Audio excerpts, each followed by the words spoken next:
हल्दी घाटी की पीली मिट्टी का वो लाल रंग देखा था। पहाड़ के पत्थरों का जो पीले रंग के थे वो लाल होते हुए देखा था। अपनी राजधानी के तमाम औरतों के मांग से उजड़ते हुए सिंदूर को उदास सड़ी, सावन की बरसात पड़ी, गर्मी का ऐसा वाष्प पड़ा, गिद्ध आते गए, नोचते गए।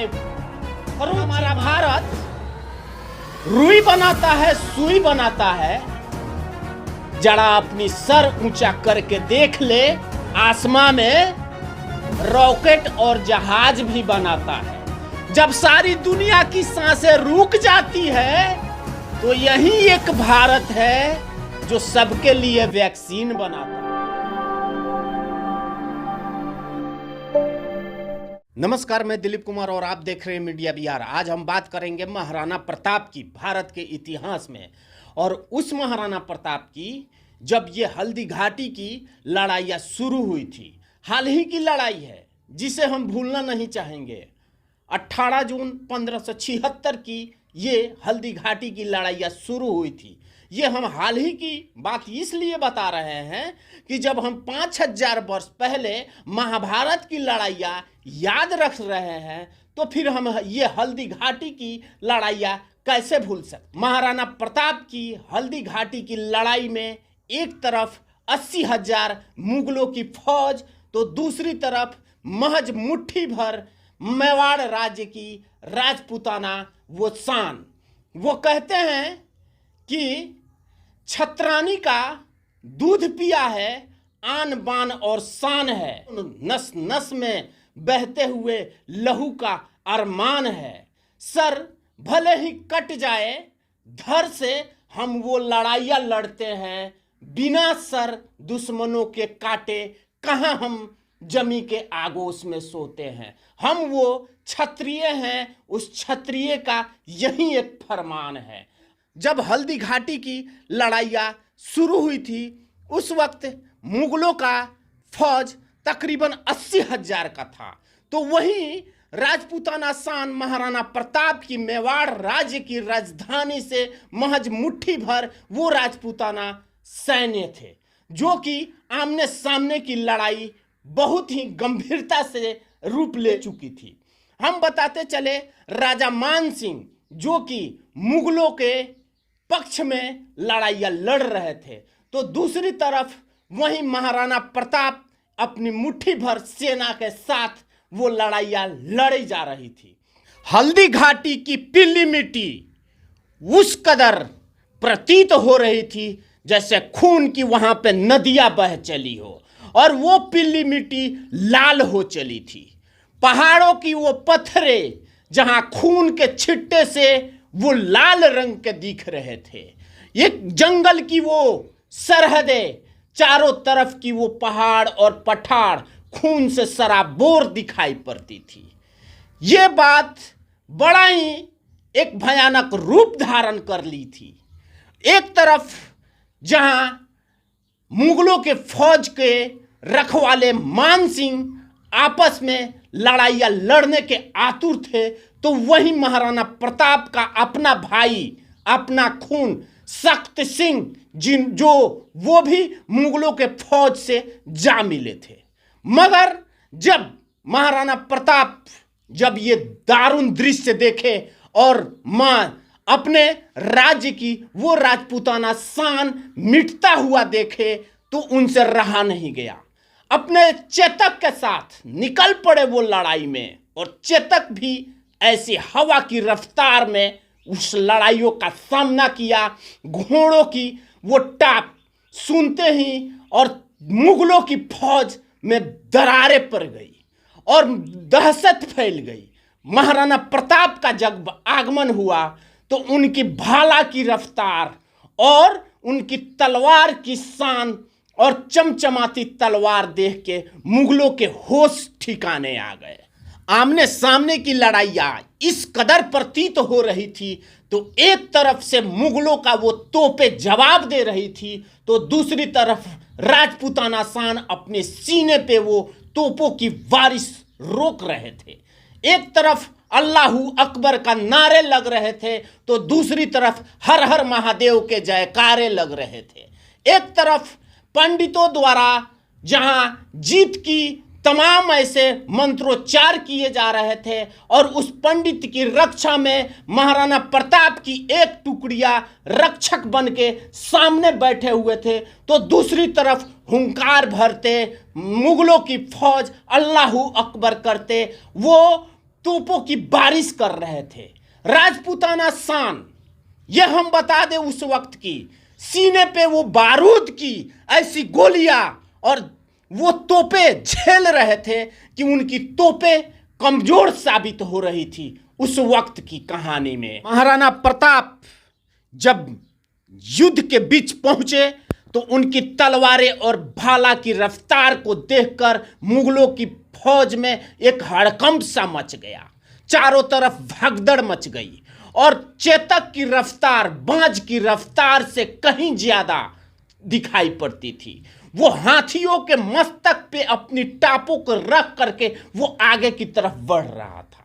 चेतक की रफ्तार देखकर वहां की तमाम सैनिकों में अफरा तफरी मच गई और तमाम सैनिकों को काटते और आगे की तरफ बढ़ते दिखते नजर आ रहे थे महाराणा प्रताप। और मगर कुछ दूर जाने के बाद वहां पे राजा मान सिंह ने उनको घेर रखा और यह देखकर कि वीर झल्ला सरदार वहां पहुंच गए और महाराणा प्रताप के सर से वो ताज उतार कर अपने सर पहन लिए। ये देखते ही महाराणा प्रताप ये संकोच में आ गए कि ये तुम क्या कर रहे हो। वीर झाला सरदार का वो बलिदान, वो त्याग देखते हुए बन रहा था। महज कुछ शब्दों में महाराणा प्रताप को बोल पड़े कि महाराणा प्रताप, आप अगर जिंदा रहते हैं तो मुगलों की फौज से लड़ाइयाँ लड़ी जा सकती है, मगर आपके जीवित न रहने के बाद ये लड़ाइयाँ यहीं पे खत्म हो जाएगी। महाराणा प्रताप वीर झल्ला सरदार की बातों को भाप गए और नम आंखों से वहां से निकल पड़े और मान सिंह ये जानकर कि महाराणा प्रताप हैं उनका कत्ल कर दिया।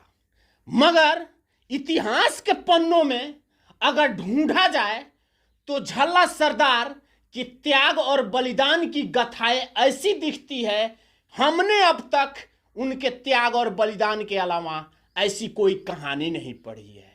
महाराणा प्रताप वहां से निकले तो घोड़े की रफ्तार इस कदर बढ़ी कि वो देखते रह गए और ये इस बात को सोचते रह गए कि कैसे चेतक इतनी पहाड़ और टापों को उस पार करेगा।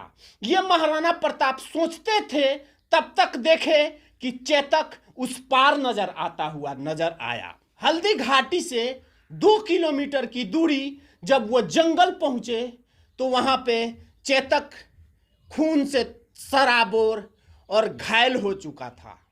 बीच जंगल वो गिर पड़ा चेतक, और चेतक के गिरते ही चेतक का आंख हल्की हल्की बंद होने लगी और चेतक का सर महाराणा प्रताप अपने गोदी में रख करके रो पड़े और बोल पड़े कि चेतक, ये तूने क्या किया? हमें छोड़कर अब तुम इस हाल में कहां जा रहे हो?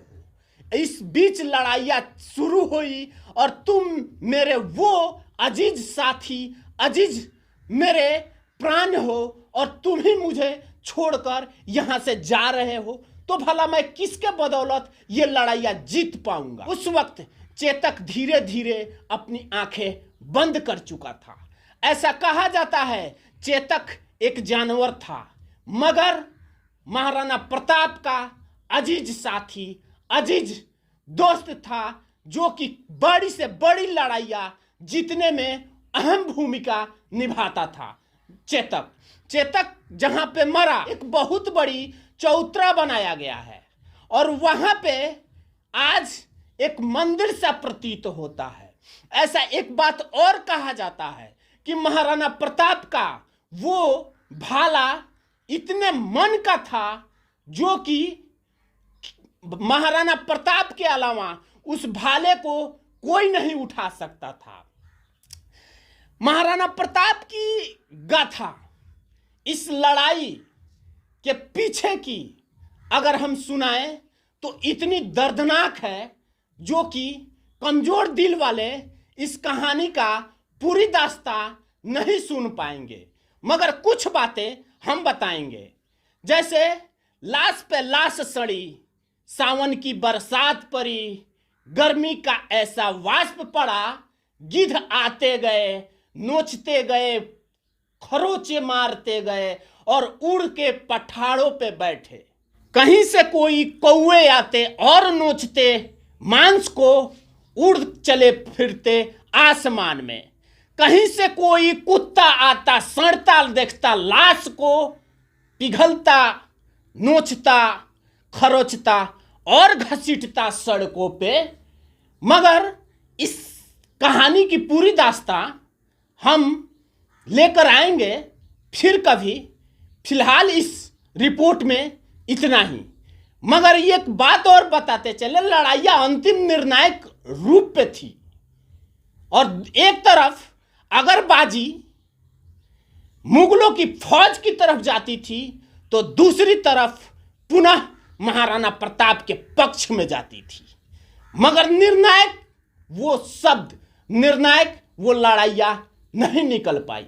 मगर इन सारी दास्तां हम लेकर आएंगे और एक दफा में हल्दी घाटी की कहानी की दास्तां नहीं सुनाई जा सकती। कई एपिसोड बनाने पड़ेंगे फिर जाके हल्दी घाटी की पूर्ण रूप से कहानियां संपूर्ण होती।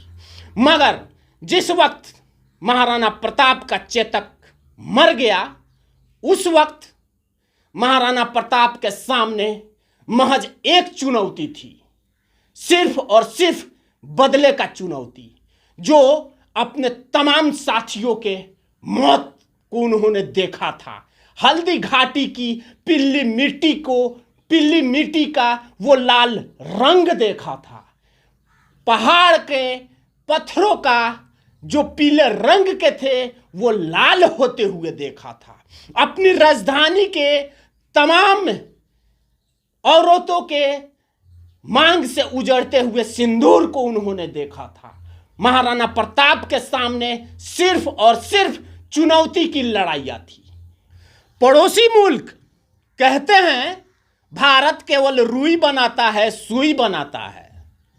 मगर हम अगले एपिसोड में बात करेंगे कि हमारा भारत क्या है, आज का भारत क्या है, और हम बताएंगे उस एपिसोड में कि हमारा भारत रुई बनाता है, सुई बनाता है।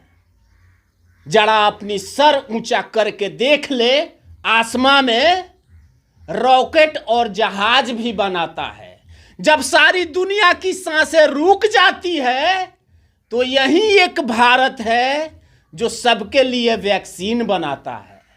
अगले एपिसोड में देखना ना भूलिए मेरे साथ। मैं दिलीप कुमार। फिलहाल इस रिपोर्ट में इतना ही। तमाम खबरों के साथ आप हमारे साथ बने रहे। एम मीडिया बिहार के साथ मैं दिलीप कुमार। जय हिंद, जय भारत।